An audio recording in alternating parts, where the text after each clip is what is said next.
The second, not the second, I think it's the third or fourth now, I think, ism is called secular liberalism, brothers and sisters. Now, secular liberalism is basically the separation of culture and politics from religion, with the emphasis on individual rights. Now, this doesn't mean we don't believe in individual rights. Of course we do. But let me just discuss this for you. We have to understand that Islamic tradition balances individual rights with social rights, because we believe society also affects individuals and individuals affect society. And we also believe that you can't divorce politics away from Allah, because Allah knows us better than we know ourselves. So this, in a summary, is secular liberalism, the divorcing of God from politics and emphasizing just on individual rights, not social rights as well. And we have to understand that this whole secular liberalism philosophy, brothers and sisters, actually came from a particular problem in Europe. It never came from a problem around the world. It was just specific to Europe. Because what happened was, you had the Catholic Church in the Middle Ages. They used to use the forceful arm of the state to prevent any thinking that was against its own doctrine. So it basically oppressed people. And that created or facilitated the likes of Martin Luther, who was the reformist, the Protestant reformist if you like.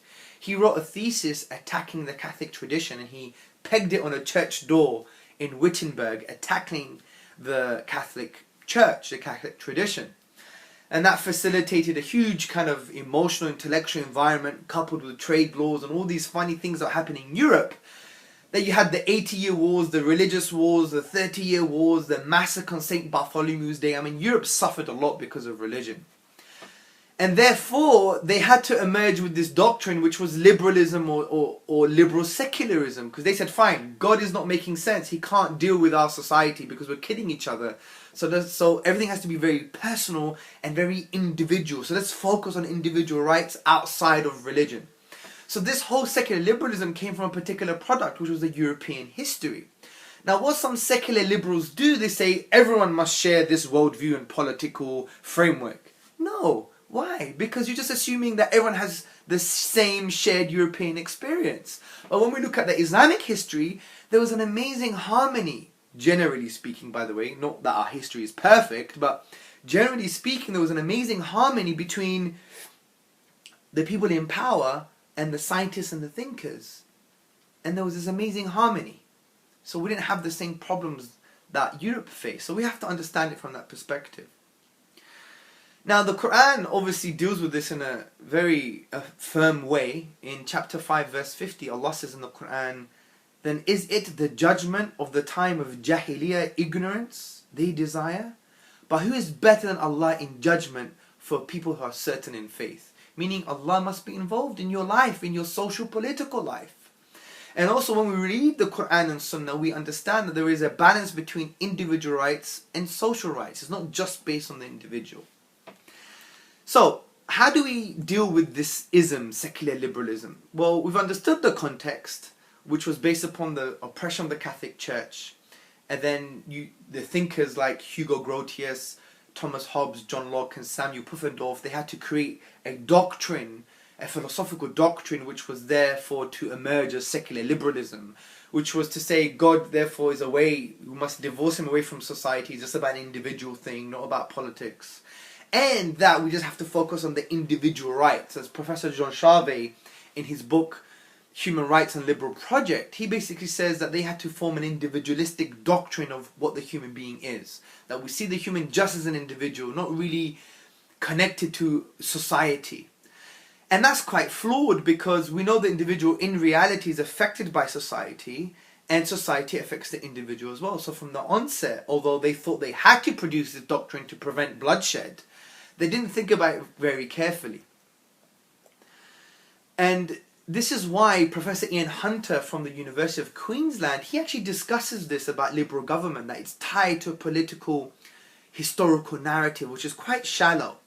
He says, liberal government, together with the associated phenomena of political secularism, so secular liberalism, arose in response to particular historical circumstances which remains tied. And he continues, the philosophical shallowness of liberal orders is a direct outcome of the historical emergence. So in essence, they're saying This whole secular liberal paradigm came from a certain historical context that only belongs to Europe.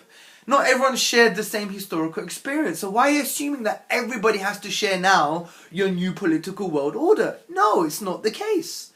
Maybe there are other worldviews that were able to balance between individual and social rights, and were able to balance between religion and society.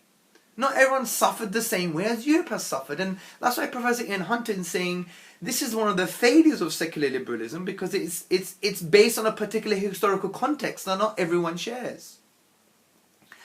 Also, we have to understand, brothers and sisters, that secular liberalism really focuses just on individual rights. Don't get me wrong, we believe in individual rights, but we believe in the balance between individual rights and social rights together. So liberalism itself comes from a doctrine called individualism, the individual rights. And that's why political philosopher Marilyn Friedman, and she's a feminist by the way, she said individualism underlines some important versions of liberal political theory. Now individualism, or what is also called atomism in political language, so individualism and atomism is the same thing. Individualism is actually quite shallow. If we could show that individualism is wrong, therefore liberalism is not a correct philosophy for politics or life, because it doesn't view the human being in the correct way. Now you may ask, well, what is individualism? Well, in the words of Professor Marilyn Friedman, she says individualism is viewing the human being, you, me, the self, as an individual divorced away from social attachments and obligations. And you see his identity or her identity as away from society. It's not formed via social pressure or social norms or social kind of learning, if you like. And this is why philosopher Charles Taylor, he's a political philosopher, he questions why we started with individualism in the first place. He said, the very idea of an argument whose foundations was the rights of the individual would have been strange and puzzling. Why do we begin to find it reasonable to start a political theory with an assertion of individual rights and to give these primacy, which means to give them importance? Because surely there's a relationship between the individual and society and the individual. So in order for us to show the shallowness of liberalism, we just have to show that individualism, which is its basis, is actually wrong. And here's why. Number one, when you look at social psychology, brothers and sisters, you see that our development of individuality or of ourselves is not just based on what they used to call the independent constructor. If you study developmental psychology, you see that it's not just based upon just the way, just me. I learn by myself as an individual constructor, an independent constructor. But rather, they've moved away now to understand that a lot of our learning, according to cognitive developmental research, is not so abstract and individualistic. It's based upon social attachments and socially prescribed tasks and routines. So we become ourselves, not as a result of just on our own, but via social communal attachments, routines and tasks. So therefore, our very development of who we are is not based on individualism, it's based on a social phenomenon. Number two, now we have to consider aims and values when we determine the individual, because our identity is based on aims and values. Now interestingly, aims and values can only be understood within a social context, not an individualistic context.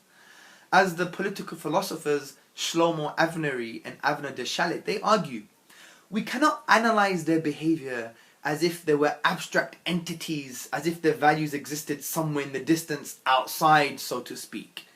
This is the critique of the image of the person put forward by the individualists, who tend to distinguish between the one who is and the values one has. So values and aims that make who we are is only understood in a social context, not an individualistic context. Also, brothers and sisters, we have to understand that there are dynamic links between me, you, and the rest of society. And we affect each other. Society affects us and we affect society. That's why in academia this is well established in social psychology. Take for instance the social psychologist Vivian Burr. She said in her book, which is called Social Constructionism, for example, in a capitalist society, competition is fundamental. Society is structured around individuals and organizations that compete with each other for jobs, markets, etc. So that where competition is a fundamental feature of social economic life, what you get is competitive people. So if you have a society like capitalism that basically focuses on competition, you're more likely to get people who are competitive in society. And that's so true. When you generally analyze capitalist and non-capitalist nations, you see capitalist human beings within a capitalist society, they're far more competitive. So society does affect us, and we affect society as well. So from this perspective, brothers and sisters, we see that secular liberalism, the way to deal with this ism is in two ways. Number one, we understand that secular liberalism came from a specific European historical context, and that makes it shallow because not everyone shares that context, and it assumes that the only way to have peace is to basically move God away from the picture for politics and just to focus on the individual. And this is not true, because if you look at Islam, it never had that historical problem. Also, the way to deal with liberalism, the liberal aspect of secular liberalism, we understand that liberalism is based on a philosophy called individualism or atomism. And individualism is the view of the self being divorced away from social obligations and attachments, as per the words of Professor Marilyn Friedman. And we know this basis, individualism, the basis for liberalism, is wrong because of aims and values that make up who we are actually understood in a social context, not an individual one. The way we develop cognitively, our brains are developed by social attachments and routines and tasks, not the independent constructor, the individualistic constructor, as the past developmental psychologists talked about. And also that we understand that there are links between society and individual and society. So this means the basis for liberalism, which is just to focus on the individual, is false. So therefore secular liberalism is false from this perspective.